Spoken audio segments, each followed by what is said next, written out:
여러분 안녕하십니까? 오늘 방송은 2024년 새해를 맞이하면서 양국 대통령 푸틴과 젤렌스키의 신년사를 한번 살펴보는 시간을 갖겠습니다. 먼저 전황을 간단히 말씀드리면요. 러시아가 새해 벽두부터 우크라이나 남부 오데사와 키이우 중부, 르비오 서부까지 대규모 드론 공격을 퍼부었습니다. 현지 시간 1일 AFP 통신에 따르면 우크라이나는 전날 밤사이에 러시아가 역대 최대 규모인 드론 90대를 날려보냈으며 그중 87대를 격추했다고 밝혔습니다. 이에 새해 첫날 오후에는 러시아가 이란산 샤헤드 드론 10대를 발사했으나 이 중 9대가 요격됐으며 2일 새벽에도 키이우로 날아온 러시아 드론이 요격됐다고 전했습니다. 또한 러시아군이 포격 실수로 인해서 자국 지역에 폭탄을 떨구는 일이 자주 발생하고 있습니다. 속칭 똥골차기가 자주 일어난다는 얘기죠. 러시아 군용기가 현지 시간 2일 우크라이나 접경지 마을 상공에서 탄약을 비정상적으로 방출하는 사고가 발생했다고 인터팍스 등 러시아 언론이 보도했습니다. 러시아 국방부는 이날 오전 9시께 우크라이나 국경에서 동쪽으로 약 150km 떨어진 보로네시주 페트로파블루카 마을 상공에서 비행을 수행하던 항공우주군 항공기에서 탄약이 긴급 방출됐다고 밝혔습니다. 구체적인 경위는 아직 밝혀지지 않았습니다. 러시아 국방부는 이 사고로 인명피해는 없었다. 하지만 민간 건물 6채가 파손됐다며 관련 조사에 착수했다고 덧붙였습니다. 알렉산드르 구세프 보르네시 주지사도 인명피해는 없었으나 7가구가 건물 파손 등 피해를 본 것으로 잠정 조사됐으며 피해 주민들은 임시 숙소로 이동했다고 밝혔습니다. AFP 통신은 러시아가 지난해 2월 우크라이나에 대한 특별 군사작전을 시작한 이후 이런 사고가 발생한 것이 처음은 아니라면서 지난해 4월에도 러시아군이 접경지 벨고로드에서 전투기가 실수로 폭탄을 투하한 것을 인정한 바 있다고 전했습니다. 다음은 신년사 요약입니다. 푸틴 러시아 대통령의 새해 맞이 첫마디는 뭐겠습니까? 우크라이나에서 절대 우리는 후퇴 없다 라고 하는 말이 일성입니다.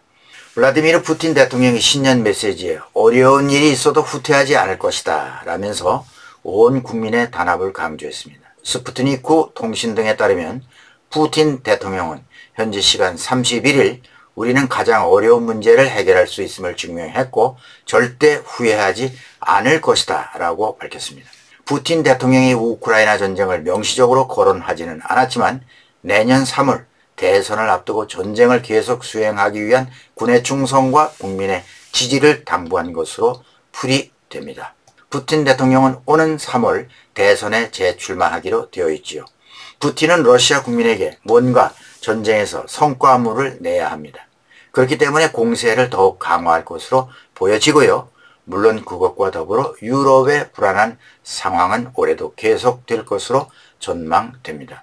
푸틴 대통령이 우크라이나 전황이 어려워질 때마다 들고 나오는 카드가 있습니다. 즉 핵전쟁 위기가 고조되고 있다. 이렇게 하면서 툭하면 이런 식으로 말하죠.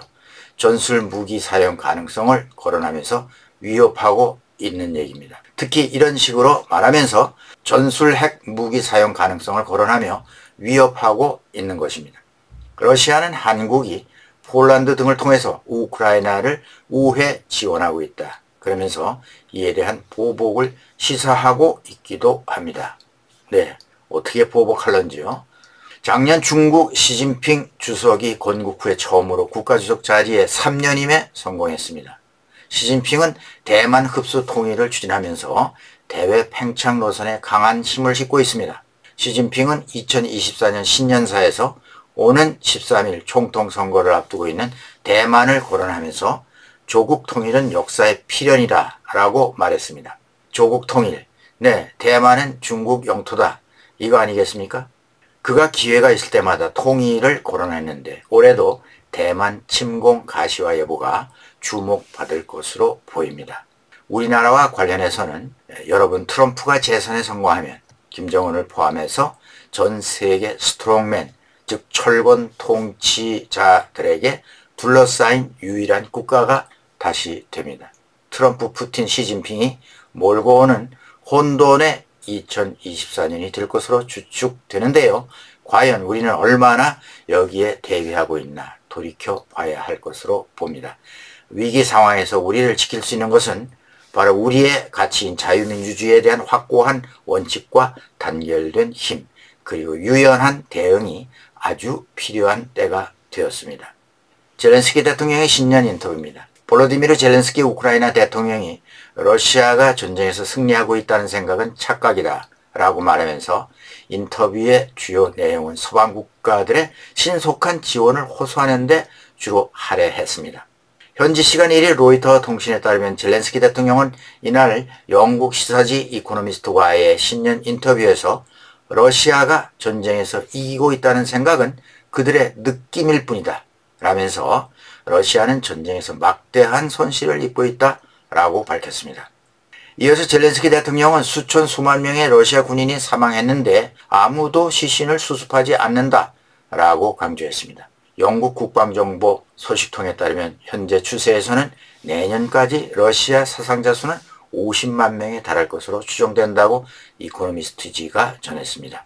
젤렌스키 대통령은 푸틴 대통령을 겨냥해서도 그는 여러분의 EU, 여러분의 나토, 자유와 민주주의를 저녁 식사로 잡아먹을 것이다 라고 호소했습니다. 또 이어 유럽의 여러 국가의 정보기관이 러시아의 자국 영토 공격 가능성을 검토하기 시작했다 라고 하면서 유럽 국가들이 미국에도 우크라이나 지원을 설득해야 한다고 강조했습니다. 네, 배우 출신이라서 그런지 몰라도 그의 말은 상당히 수사적입니다. 젤렌스키 대통령은 전쟁 초기 단합이 지금 보이지 않는다 이러면서 이런 상황이 바뀌어야 한다 라고도 촉구했죠. 그는 이는 단순히 군인들이 전선에 나가는 문제가 아니라 우리 모두에 관한 것이라며 이것은 모든 노력을 집결하는 문제이고 그러한 집결이 국가를 지키고 영토를 탈환하는 유일한 방법이다 라고 강조했습니다. 젤렌스키 대통령은 또 우크라이나가 러시아군의 흑해 봉쇄를 뚫고 새로운 경로로 곡물 수출을 재개했다며 이는 엄청난 결과다라고 주장했습니다.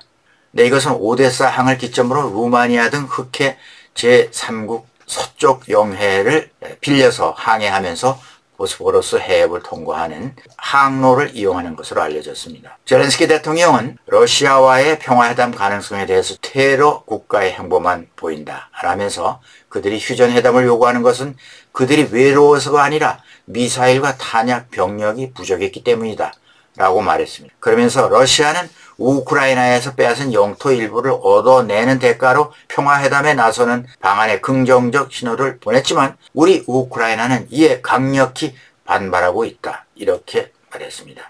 네, 평화협상은 없다. 그런 말이겠죠. 아울러 젤렌스키 대통령은 미국과 유럽연합의 대우크라이나 원조가 정체되고 있는 상황을 언급하면서 지원 필요성을 재차 강조했습니다.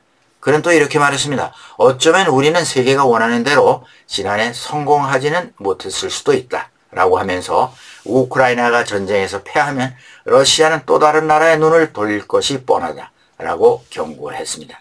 젤렌스키 대통령은 올해 우크라이나의 최우선 과제는 크림반도에서 러시아군 인프라를 집중적으로 타격해서 자국 우크라이나를 겨냥한 공격을 줄이고 동부전선에서 주요 도시를 보호하는 것이다 라고 덧붙였습니다. 어찌됐든 올 한 해는 우크라이나 전쟁이 속히 끝나서 평화가 찾아오는 평화의 신호가 나타나기를 바랄 뿐입니다. 네, 오늘은 여기까지 하겠습니다. 시청해 주신 여러분 감사합니다. 김정구 GTV였습니다.